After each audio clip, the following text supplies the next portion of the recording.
द्रव्ययज्ञाः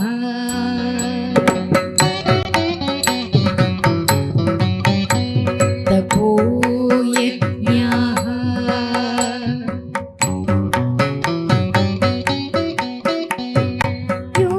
योगयज्ञाः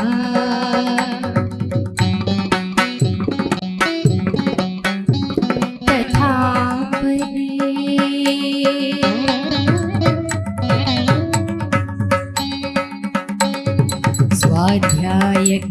स्वाध्यायज्ञानयज्ञाश्च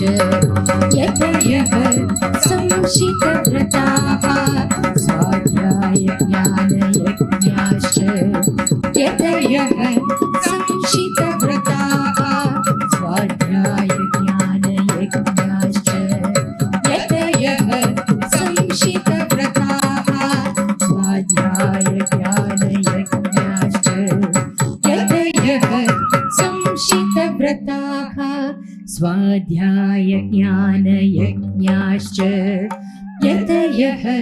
संशितव्रताः